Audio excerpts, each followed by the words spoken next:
greatly appreciated. And today, our moderator is Eric from British Columbia. And our members are Carol from Alabama, Chris from Ontario, Kristen from South Carolina, and Matthew from New Jersey. All right, they're going to light it up in here, and while we take it down a little, you all have fun. Enjoy.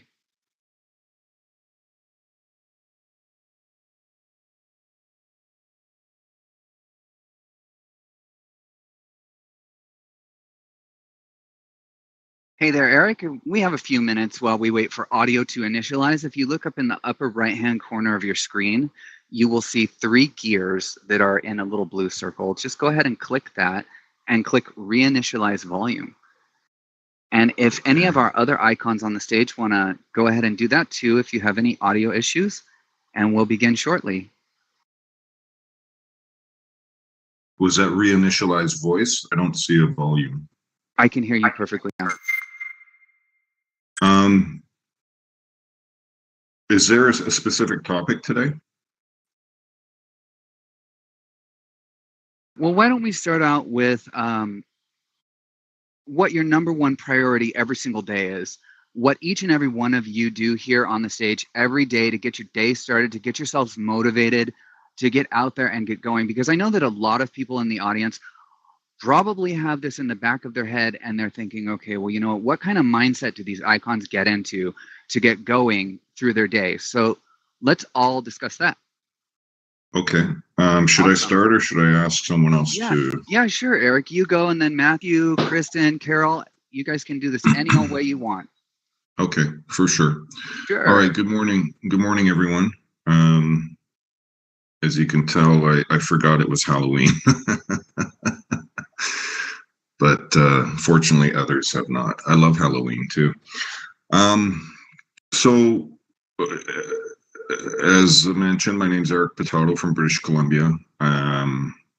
30 years in, joined EXP in 2019. Would have loved to have had that happen sooner. But anyway, so I've owned 3 different brokerages. I've run a high producing team that made up my boutique, one of my boutique brokerages. I've had a real estate training company since 2013, known as PlatinumProcessAcademy.com. So I think that's a great question to start off with, because I think when people get into this business, they have a vision for themselves, and then I think that vision in many cases gets knocked around a bit as they're told what to do and how to do it. And the problem I have with all of that is that most of what agents are being told are 30, 40, 50-year-old best practices that have been repackaged and offered to you as new ideas. Getting back to the question, which was how do we start our day? I think it's important to really avoid becoming what I call a pop-art realtor.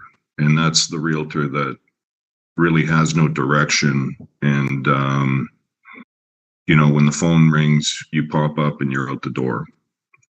And I think as realtors, if you want to become a pro, you need to take control of your schedule. And what I enjoy doing, and what I've gotten into the habit of doing in, you know, the past, I think probably 15 years or so, there's been a lot written about this. And the one book that kind of got me really interested in this whole concept was the 5 a.m. Club. And I think that's Robin Sharma. I'm not sure if I recall correctly. If anybody can correct me or confirm that would be great. But anyway, I think owning your morning is important because, as I see it, best I can tell about what to do and how to do it, And it's pretty much the same stuff for everybody. But the problem is that we're not all the same. So some of the traditional mindsets and concepts and activities and action steps work for a percentage, but not for all. And that's okay, because I think you can create your own lane, your own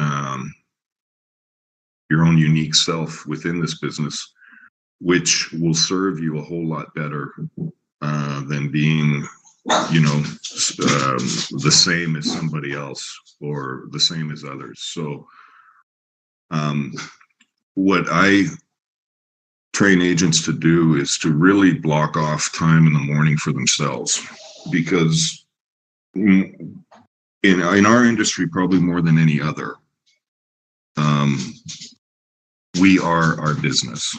Okay. And that's not to say that, business owners their personalities aren't reflected in their business, but with us, it's about trust. It's about character. It's about a lot of things that really aren't discussed in the go get the listing concept. So for me, it's about working on myself and finding the best version of myself. And I think that's something that we can do for our entire life. And I feel so strongly about this that it's become a very important part of my training program. And so what I would suggest is create a morning ritual for yourself. Whether and it could be, just think body, soul, and mind when you're thinking ritual. So how are you going to feed your body, soul, and mind? And find activities, whether it's yoga, meditation, reading a powerful book, listening to audio, listening to trainers, working out. What are you feeding your body? What are you feeding your mind? What are you feeding your spirit?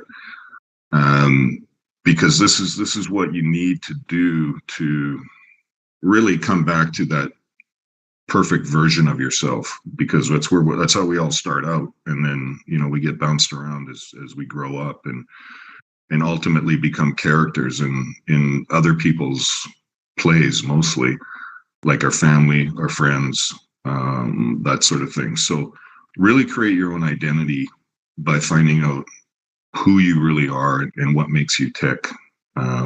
So that would kind of be my without carrying on too long, that would be my Cole's Notes version of what to do in the morning. Anybody else on our panel want to jump in? Hey everyone, this is Kristen Vining from South Carolina. I hope everyone's doing well today. Thank you so much for joining us today. Eric, thank you so much. That was a fantastic response. For me, so I start every day with lemon juice, and then I go to celery juice, and then I go attack my day. Like you said, Eric, it is all about feeding every last ounce of our soul, mind, body, spirit. And then, right now, I think just across the board, we're all definitely feeling a shift or a balance or a correction, whatever word is. So I hear a lot right now of getting back to the basics with colleagues. And what we should never do is leave those basics. We should always have those basics in our pockets, because at the end of the day, our sphere is what matters. They make the most beautiful transactions, way better than any leads you could buy. It's just a really beautiful process. Trust and love. So, right now, if your business is in a state of sort of rebalance, then you should be focusing on loving on the people that are currently in your life. And there's a myriad of ways to do that. You should be adding new people to that database. How do you do that?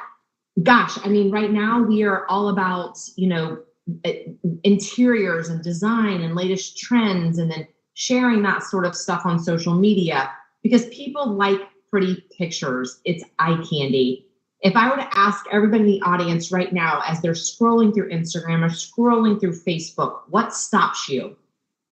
Like a picture. So post as many pictures as you can of things that are trending right now. It doesn't have to be of our face, even though it's great to be on video and it's great to connect with people that way.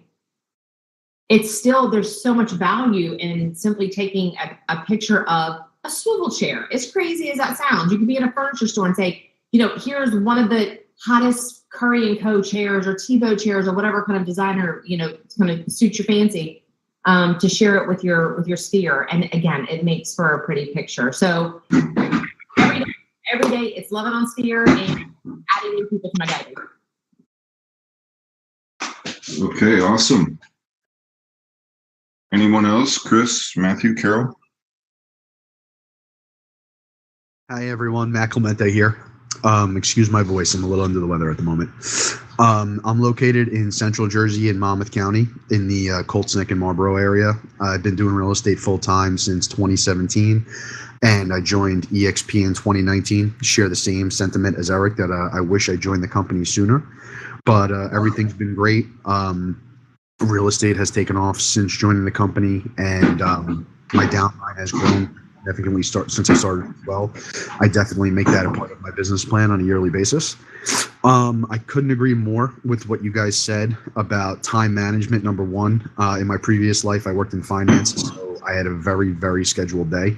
I tried to move that over to real estate. We're getting in front of the computer early in the morning, looking over all of the people that I'm working with, everybody in the buyer and seller pipeline, looking on the hot street, telling them if the house checks their criteria or not, just staying top of mind. And then exactly what Carol was just saying in terms of going to my sphere. That's probably 70 to 80% of my business. So I try to stay on top of my sphere as much as possible without being salesy. Just soft touch calls, DM mailers specifically to them for the different holidays, things of that nature. And I schedule everything in my entire day, from my morning routine to clients to even family time at the end of the day. And I try to stick to that as much as possible. Great. Some good points there. Carol, Carol, you haven't spoken up yet. Oh, I'm sorry, I misspoke. No, that's fine. I'm in the North Alabama area. I've been a full-time realtor since 2016. I used to work as a contractor for the government, so I really enjoyed being in real estate. Been with EXP since 2019. Same thing. I wish I would have gotten in sooner. I love starting out my day early. I'm an early morning person, so all I can say to you guys is just do what you love, do what gets you going, and do what motivates you. For me, it's exercise and some kind of devotion or journaling, and like reading a great book that's going to motivate you. One that I'm reading right now is called Chasing Failure. It's by Ryan Leake. It's really good. It just teaches you to learn from your failures and to keep on going. That's a great one. But this market is going to get hard for a while. So all I can say is just stay positive, and like Matt and Kristen have said as well, just use your sphere of influence and reach out daily. And one of the things I love to do is handwritten cards. Don't do the, just even to the address on the outside, do it handwritten. Because if yourself, if you get a handwritten card in the mail, you're going to open it. So that would be my one suggestion, to kind of stay in front of your sphere. Awesome. Thank you, Carol. Chris, are you ready to go? Yeah, I was just wanted to check. Can you guys hear me okay? Sorry, you're breaking up. Can you guys hear me okay? We can now. Okay, sorry, I was just kind of getting set up there. Anyways, yeah, so I'm from Ottawa, Ontario, and, I've been a realtor for about 14 years now, and with EXP for 2 of those years. Let me know if I should speak up or if I'm too loud or too quiet. No, you're good. I can't really tell if volume's okay. You're good. Okay. Yeah, so just to kind of talk about, how to start my day and what motivates me and, kind of what I do to get going and get excited about this business is, first thing I do in the mornings, I'm not an overly early riser, but I aim to be at the gym at 7 a.m. And I find that, having somewhere to get up and go to first thing in the morning is the best for me. And it just gets me up, it gets me going, gets me moving. I get to the gym and I'm, gets the blood flowing. I love exercise. I'll do, a morning workout, and then I'll usually do an afternoon or evening, sport or some kind of physical activity. And, I've kind of got I was a professional snowboarder in the Vancouver and Whistler area for many years. So, I'm all about the physical fitness, and that's the kind of stuff that I thrive on. So I try and really find a balance between doing real estate work and desk and office work versus staying active and staying fit and staying healthy, and that I find that balance is very key for me, because if it gets lopsided, then I know there's some days where we all get super busy and we don't have time for much else. And, it can be draining, and it's very wearing on our energy levels if we're, not taking some time to ourselves to do what we love. So anyways, I don't know if there was something something more specific you guys wanted me to dive into there. I'm happy to keep going. I think, Chris, I'm going to just kind of play something back to you. I mean, you're, having been a professional athlete, what works for you, obviously, is to get that body moving in the morning. What else do you like to do? Like, what about, you would have had to do some visualization as a snowboarder and stuff like that, I would imagine. Have you incorporated any of that kind of thing into what you do? Yeah, that's a very good point. And, I should probably spend more time on that, really. There is so much to be said for, your mindset and, visualizing the goals you want to achieve. And, definitely as a snowboarder, a big part of that is visualizing exactly what I want to do when I'm in a competition or, going through the terrain park or something. And, I need to make sure that it's very, very clear in my mind what I need to do and exactly how I'm going to do it. And, with a sport like that, if you make mistakes, it's very costly. Injuries happen very, very quickly. And, all that stuff really translates directly over to, work and real estate sales and business. And, you really need to know exactly, what your outcome, oftentimes it's best to work backwards. You kind of picture the outcome that you're looking for and then figure out how you are going to get to that. And, having a very clear idea in your mind, having a roadmap of exactly what you need to do to get there, it's so important. Or, it's so important for your time and your energy, because you'll spin your wheels running around, lost and confused and unsure of what you need to do to get to where you're going. You don't know why you're not achieving what you're doing. And, whereas if you have a very clear path and a very clear idea of what it is you're trying to achieve, it's, so easy to just execute, right? Can you touch upon what your experience is, Chris, the difference between flowing and forcing something, like being in the moment without expectation versus forcing and having expectation? Yeah, absolutely. That's a difficult balance, I find. Mm-hmm. And, to kind of nail that one perfectly is gonna is going to take a lot of work and effort. But every one of us has been through situations where we're working at something and we're putting in a ton of time and effort and possibly spending a lot of money on things that just don't work out. And the question always is, do I keep going with it? Am I almost there? Or do I pivot and try something new? And, going with the flow, like, I've had lots of instances in my professional career where I'm working with leads that aren't panning out, that are wasting my time. I'm working on marketing that is, a big waste of time and money. Sometimes you just have to step back and say, okay, what is working, and really just get a feel for, what's like, instead of just beating your head against the wall again, on things that are just not panning out, take a step back and say, okay, what does work? And, sometimes you just have to let it go and just kind of, I get frustrated sometimes in this business when sales aren't going well or I'm having a slow month.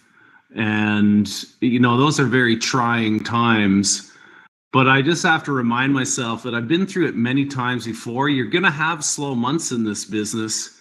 And sometimes you just have to say, you know what? Okay, screw it. I'm going to relax. I'm just going to do what I do. I'm going to do what I enjoy doing. And I'm going to focus on the clients that are getting me somewhere. I'm not going to get wound up by a client that ate up 9 months of my time and nothing happened.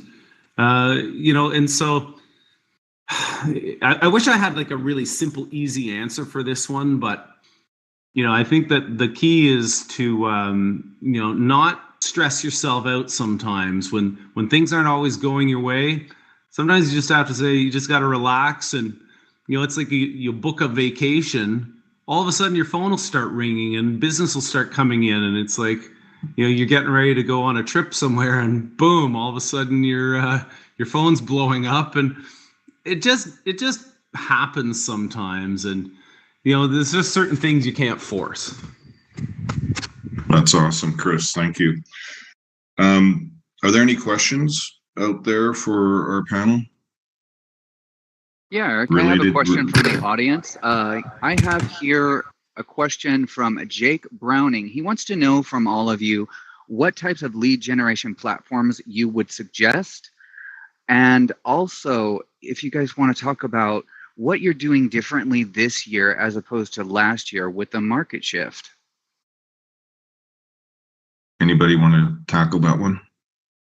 I'll go ahead and jump in here. Thanks, Brian. Thanks, Eric.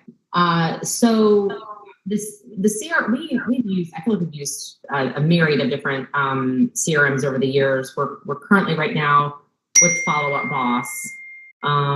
When asked the question, what's the best CRM? Our response is always going to be whichever one you're going to use. We did, so I don't think I even introduced myself. We serve both the greater Charlotte area. So we're dual licensed, North and South Carolina.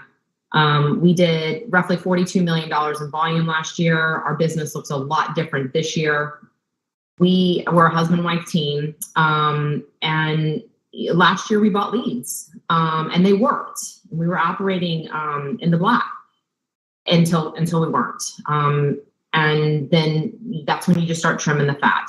So we've been trimming a lot of fat here lately. And we're at a really comfortable place that I feel like it's that whole back to the basics thing that we all keep talking about. It's just getting out there and it's just engaging in people. And right now we've got more than 100 people coming through our home tomorrow for our big Halloween event. We're in the middle of planning an open house tour. We just built a house, so we're really using this house for leverage. We've got another big event happening in December where it's an open house tour, and we're inviting all of our past clients to come through the home and have a glass of champagne and just tour the home. So I think that is one thing that has shifted for us year over year is that when the leads just simply stopped working. And when I say leads, I mean, I think we're spending upwards of about $20,000 a month with Zillow. And we had some partners that were helping to offset this cost. But they even the Zillow leads started turning sour for us in our area. So we're sort of back to that grind where we were 7 years ago when we got into this business, my husband and I, where we're just relentlessly networking and just getting belly to belly with people. Awesome. Thanks, Kristen. Anybody, Matthew, do you have any thoughts on that?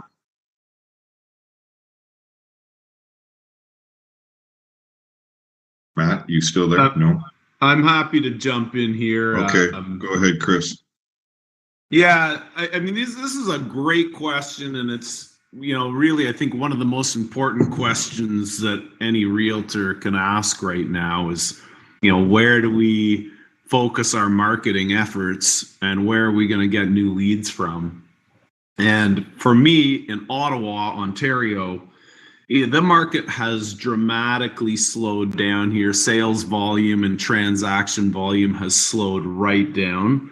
So, I mean, there's a lot to be said for when you slow down. Yeah, you have to increase your marketing efforts to get more business. You're going to have to work harder to get more business, to get any business.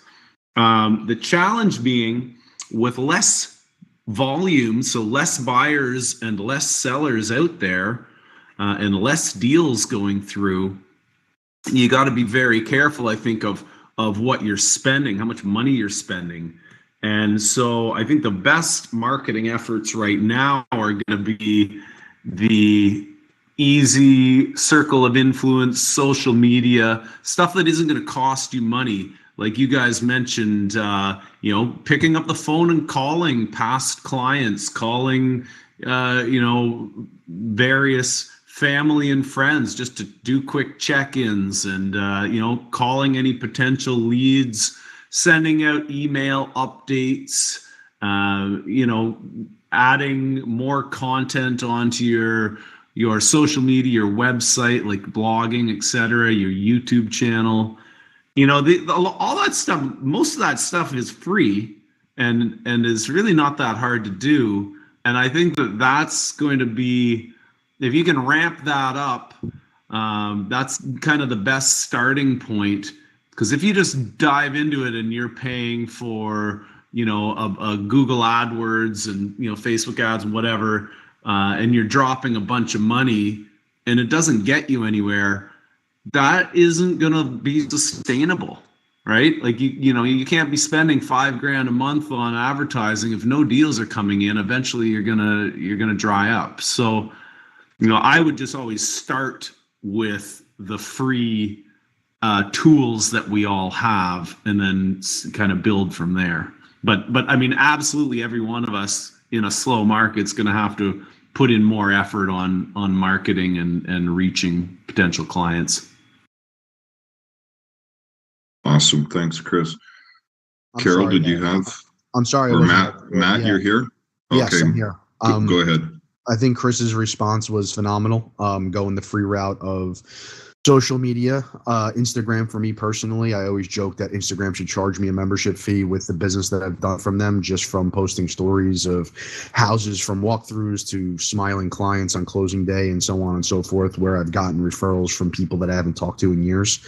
I'm a big sphere of influence person, like I spoke about earlier, reaching out to my sphere, having conversations with them, wishing them happy holidays, seeing how the families are, so on and so forth. I think that that's really big because, like someone else on the panel said earlier, those are going to be your best referral sources. Those are going to be the warmest referral. And unless you're not answering your phone or you're really not treating it like a real business, if someone in your sphere refers someone to you, there's a very good chance that person's going to wind up working with you. So I think that that's huge. And I'm starting to try to get into the events as well. We're looking to do an event in December, partnering with my title company and with my lender to get face-to-face with people, especially now that COVID has kind of calmed down a little bit. I know we're seeing a little bit more going into these colder months, but now that it's calmed down, I know a lot of people want to get out of their houses. So we're going to try and put some events together, get face-to-face with clients as well as with realtors, because like I said, my downline is a big part of my business as well. So trying to get those face-to-face with the realtors, because you're also getting rid of the false objections now of they're too busy and they have too much going on when it's May, June, July. I agree with Chris, and I think those are all great points. Awesome. Carol? Thank you, Matt. Carol, did you want to add something, or should we move on? Oh yeah, sorry, my microphone was off. So some of the things that I like to do is support your local businesses, either host an event at a coffee shop or just visit all of your local businesses, drop off cookies. You can drop off breakfast, dentist, your doctor. There's so many ways that you can reach out to just your local community, people that know you, whatever you like to do. Do you like to golf? Do you like to, join a book club or something like that? Just get your face in front of people instead of, I think with our technical world, we like to sit behind our phones and our computers, but I like to go sit in a coffee shop and work. And that's one of the great things with EXP that we can do, is to sit in a coffee shop and get to know that everybody that works there and everybody that comes in there. Put a sticker on the back of your laptop, EXP Realty or something, or mine says, do you want to buy or sell a house? And then it's got EXP Realty. So people know, you'll get so used to it. So do that. Just a few little small things that you can do. Social media is one of my main sources of leads that are not in my sphere. So just be out there and willing to do that person-to-person contact. Thank you, Carol. A great response. I'm glad you brought up video. I'm just going to conclude this topic real quick by adding a couple things. The whole lead generation thing, I think, don't get me wrong, it's significant, it's important, and most certainly when you're newer.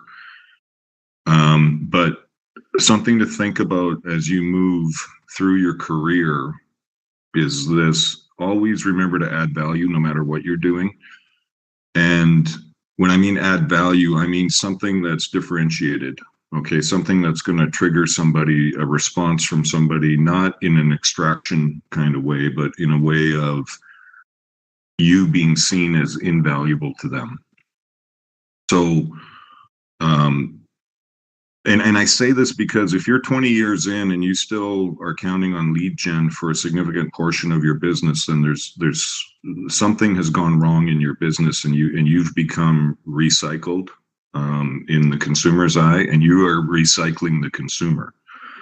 So as we progress through the years, focus on the ratio transitioning to repeat and by accident, where your clients might be on the web or looking around, they might see something. So you need to maintain your presence as well. And I think the easiest way to do that, and I think Carol made a good point, and it's something that I do, and it's video. So what I've come to do over the years is I use a software program called BombBomb, which many of you are probably familiar with, and it's very industry friendly for us. There's so many applications. I don't even use it to 5% of its potential.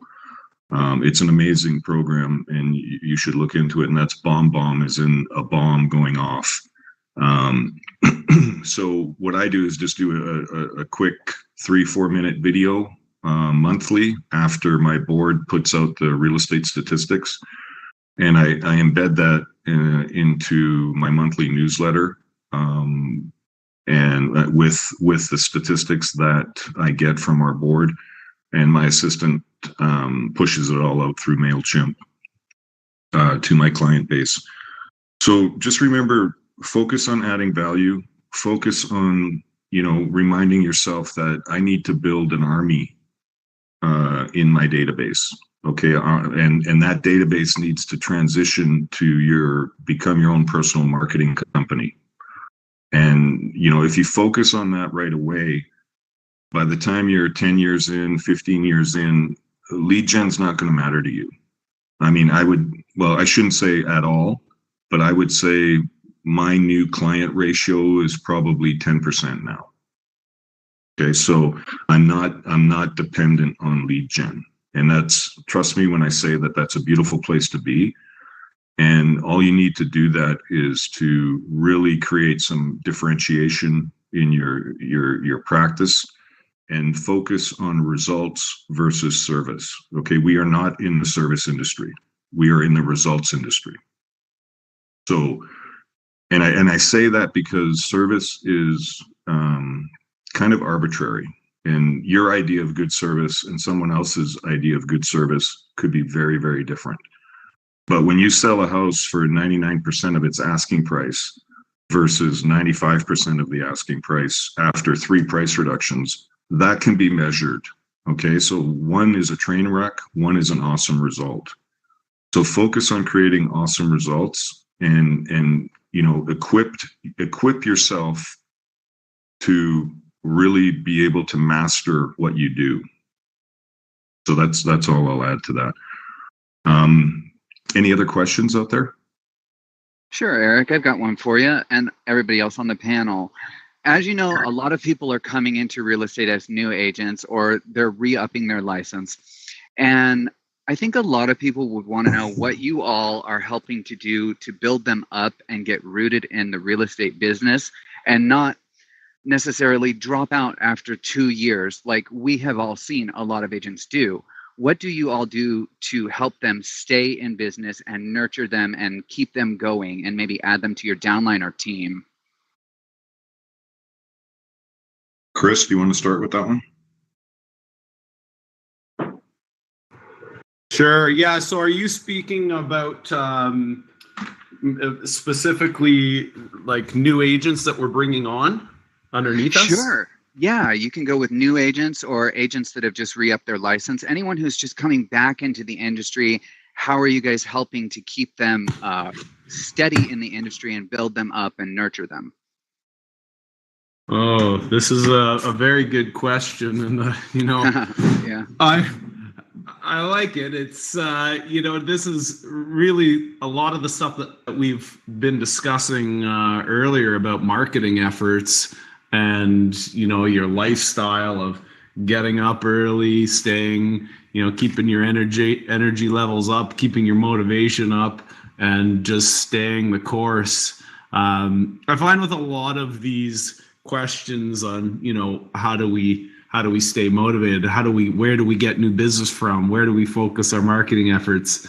Unfortunately, there isn't one easy answer for it, right? It's a combination of many things, and you know, everybody's got to figure out somewhat on their own. I think people have to figure out their why. You know, why are we in this? Why are we realtors? Why are we working towards what we're doing?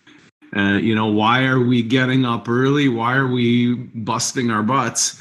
You know, everybody's going to have their own reasons for wanting to be successful or wanting to be a top producer or whatever their goals are.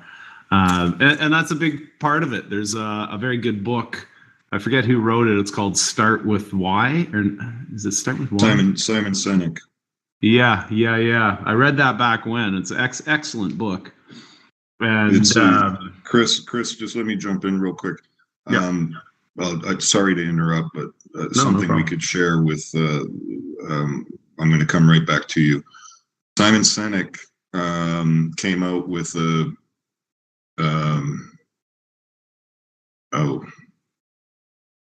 good God, what are those videos they do? They're 20 minutes long. In an audience, they have, a TED Talk? TED Talk, thank you. Oh my God. Yeah. So his TED Talk called Start With Why, I think is the second most watched YouTube video ever. So I just wanted to add that. So go look it up. Start With Why, Simon Sinek. Go ahead, Chris. Sorry. I just wanted to add that. Yeah, no, that's very good. You know what? I'd actually like to watch that video as well. I read the book, but anyhow, getting back to, you know, how do we motivate? How do we keep these agents excited? How do we keep them busy?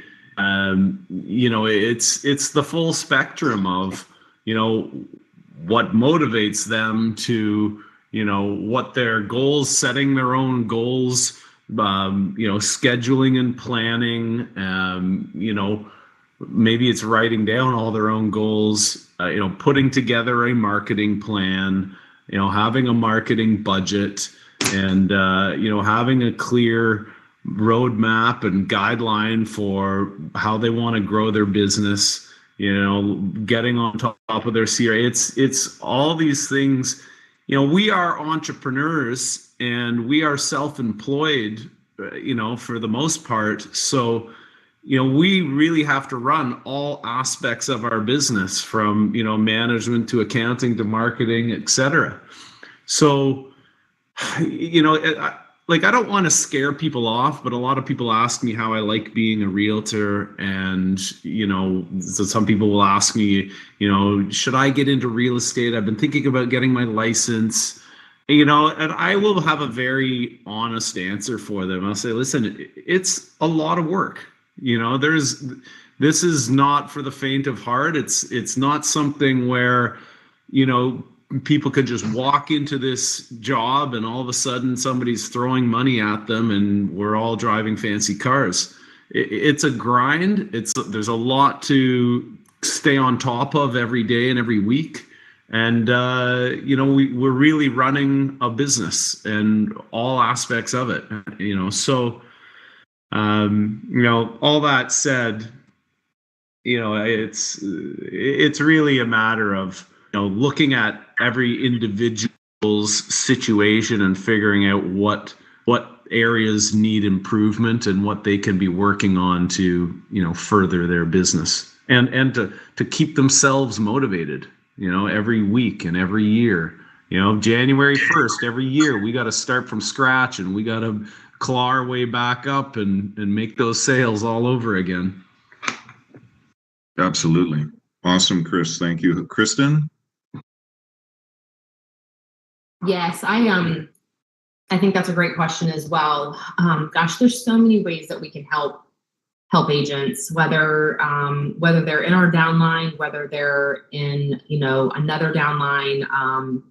I think my first piece of advice to anyone who is new to the business and really looking to stay motivated and held accountable would be to look into joining a team.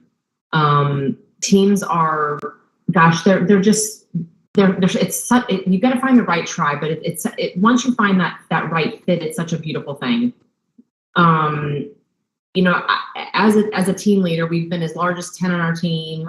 We're sort of lean and mean right now, but one of the things that we adopted at a very early in the infancy stages of team building was to develop leaders around us. And that's a John Maxwell book. It's a great read. But our job as leaders is to develop other leaders. And it really does make my husband and I happy to see agents that have started with us out there soaring and flying and successful and doing really well, because there's a small part that we take a lot of pride in, that we were part of helping someone helping get started, and part of that success that they're seeing. I got a call the other day from an agent out of Kansas City. He and his wife are considering relocating to our area, and they spent a few days out here a couple of months ago, just tooling around and looking for the EXP offices, which I know we're a virtual brokerage, but we do manage an EXP branch office in our area. And he's like, I just knew you were the person to get connected with. And one, is your team looking for new teammates? Two, if not, what do you feel is the best way for us to sort of, navigate building a sphere in that area, et cetera, et cetera.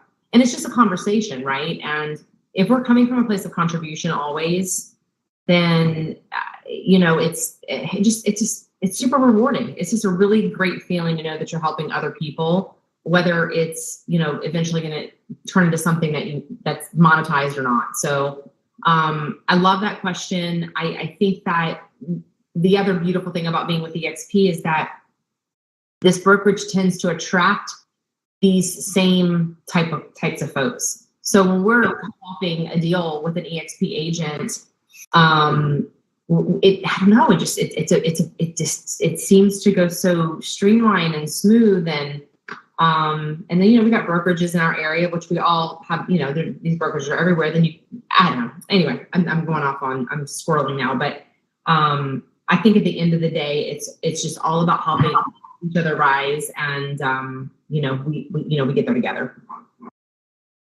Thanks, Kristen. And just to add to Kristen, I mean, when I haven't had a team now for 13 years, but for those of you who are considering, I don't think there's any better brokerage, because as a former team leader, our greatest fear was to invest all this time and money in people and then have them move on, which is a natural progression. If you're going to hire anybody worthwhile, they're going to eventually leave you. So, having a team in EXP is very different than having a team at Remax. Like, if I was to do it over again, my team would be basically the representative of kind of a minor league team that I want to graduate agents into the pros on their own. So teach them, make sure they're fortified, strong, and send them on their way. Kirsten, have you guys kind of adopted that kind of mentality? My thing broke out for just a second. Which mentality? I'm sorry? Just the fact that you don't have to, team members being at EXP, you can transition your team members into being network members where, they might not be part of your team anymore, but they're still part of your network. Yeah, gosh, absolutely. And that's I'm glad you brought that up, Eric, because that's exactly how we are handling our business right now. So Team Vining is not bringing on teammates, but what we are doing is bringing on people into our downline. And as we have an excess of business, they're the first place that we're going. Now, we don't do that. We don't use that as a, hey, come join, my downline and, I'm going to give you leads. That's not how it works. But when we do have too much or more than what we can handle, yeah, I mean, I go to my downline first. I go to my downline for people who may want to hold open houses. I go to my downline to get together to do community service and to do events and to hold happy hours at local restaurant or local, like on watering holes. But yeah, it's a really cool thing that the teammates that have been part of our team that are in our downline but no longer part of our team, they're still part of this organization. They're still part of EXP. They're still part of our tribe, even though they're not on the team. So yeah, we are 100% in that direction right now, Eric, where we're going to go to our downline to invite people to be on the team first when we're ready to start hiring again. Or even advertising new agents to come into the industry and train them up and send them on their way. Yep, that too. Awesome. We have exactly 10 minutes left. Any other question? Let's grab another question. I want to ask you all, Carol, Matt, Chris, Eric, Kristen, all of you on the panel, think about 10, 15 years from now. Let's just go with 10. What does that look like to you? Matt, you want to start? What does 10 or 15 years look like? Are you talking about the real estate industry in general? Or are you talking about what we're trying to strive for in our businesses? Everything. This is all encompassing. Yeah, all encompassing. Where do you see yourself? Well, I see myself I'm hoping for over 1,000 person downline. I see myself having a team/branch office with EXP, nothing crazy, maybe 20 agents total. And kind of being able to manage a business, having the downline revenue share coming in, and being able to spend more time with my family. And in terms of the industry, I see it moving more and more towards brokerages like EXP. a lot of times when I'm having revenue share conversations with people that I'm trying to attract over to the brokerage, it's really a lot of times the analogy of the finance industry comes into play, where we're saying it's basically a race to zero. A lot of these companies are trying to promise you, hey, you only have to pay a $250 per transaction. There's no other fees. There's no caps, so on and so forth. EXP is a very special company. A lot of us can be at any other brokerage that we want to, and a lot of people aren't even utilizing revenue share. They're really just doing their real estate transactions, and they still feel like it's the best place for them, whether it's because of the tools that are provided or the low caps, or being able to become an icon agent and be on panels like this and share ideas and get into those Google Meet conversations. So I think that the industry is definitely moving towards our favor, and that EXP is just going to continue to succeed over the next 7 to 10 years. Awesome, Matt. Thank you. Carol? Yeah, I guess for the next 10 to 15 years, I would hope that I could be more of just like a coach, and just have the people that are in my downline or on, just that I would be more of a teacher, a mentor at that point, and just be referring stuff out. So, if that would happen, that would be my goal, is just because I love to help people. I love to teach people. I'm very candid. I tell them everything I know, share all of my mistakes, and just want everyone to be very successful. So Awesome. Thanks, Carol. Chris? Okay, another great question. Where do I see myself in 10 to 15 years? And so I would hope that I've got, a lot more people in my downline, and I'm earning more residual and quote unquote passive income. That's my goal. And in that same vein, I'd like to own more income properties, and slowly, like I love selling real estate. I love being a realtor, but my goal is to transition towards more we'll say passive income and investment income, where I don't have to be as hands-on every day. And what that would exactly look like in 10 to 15 years, I don't know. But I'm certainly, that would be my goal. And I never want to retire, but I do want to, maybe start moving into different areas of real estate and investment, maybe into development, and kind of keep focusing on that stuff, just so that I keep growing. That sounds awesome, Chris. Kristen, sorry. Hey guys. So I initially want to say retired.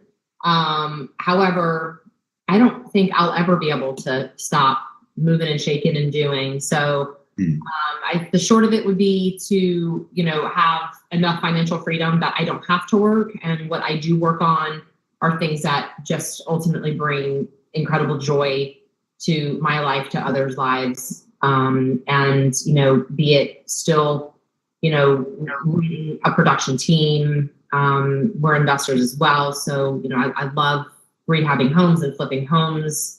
I am developing a luxury community right now. So continuing to sort of dig a little bit deeper into building, maybe even going and getting my, my construction license. I don't know. So that's the beautiful thing about real estate, right? Is that the sky's the limit. And that is one thing that we definitely coach to everyone around us when we have an opportunity, is to just don't give up on the industry. If buying and selling homes isn't working, and you love the paperwork part of it, give being a transaction coordinator a shot. Get into EXP, and get into the world and find out what positions they've got that are open with the brokerage. There's just endless possibilities within the realm of real estate, within real estate, that I believe that there's a place for everybody. That's really awesome, you guys. I want to thank you all for coming today. If you guys just want to drop in the chat any books you'd suggest for the audience, And I'll see if we have any questions from the audience. Does anyone have any questions? This is your chance. Well, we want to thank you all. We do this every Friday. Can we all just drop a 1 in the chat to just show how amazing the icons are here on stage? I mean, they're imparting a lot of wisdom to us. And if you're watching this live from YouTube, go ahead and give the video a thumbs up. We would appreciate that. And we want to thank you all for taking your time out today. Kristen, Matt, Carol, Chris, Eric, we really appreciate you. Awesome. Thank you, guys. You are so welcome.